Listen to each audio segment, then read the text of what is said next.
The Tunisian Campaign.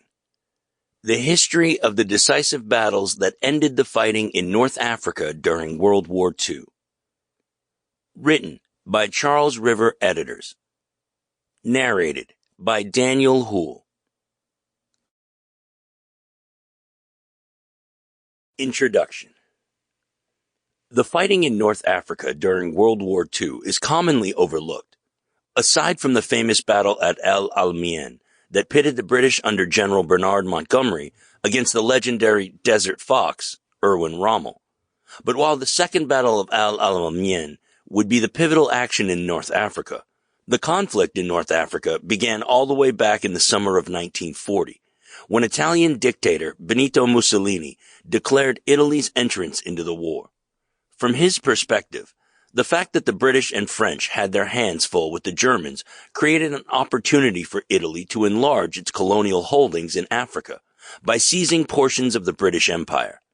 However, British troops in the colony of Egypt responded to Italy's declaration of war by driving through the Egyptian-Ethiopian border and attacking Italian troops stationed in the Italian colony of Ethiopia.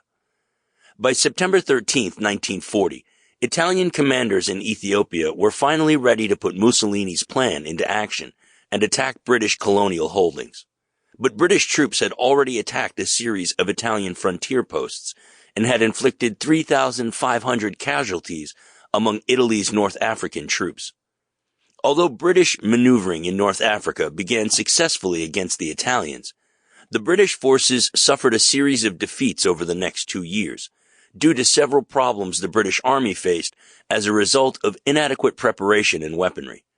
For example, when the war began, junior officers were unprepared for the kind of cooperation between units that was necessary in the battles of North Africa. At the same time, while British tanks were capable of opposing Italian tanks, they were vastly inferior to German models.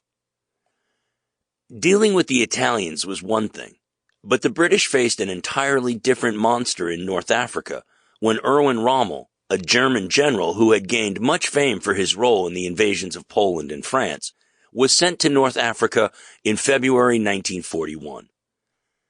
Rommel's directives from the German headquarters were to maneuver in a way that would allow him to hide the fact that his ultimate goal was the capture of Cairo and the Suez Canal.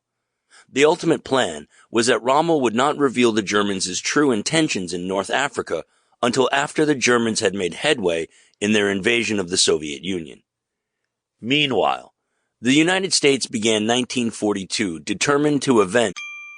Sample complete. Ready to continue?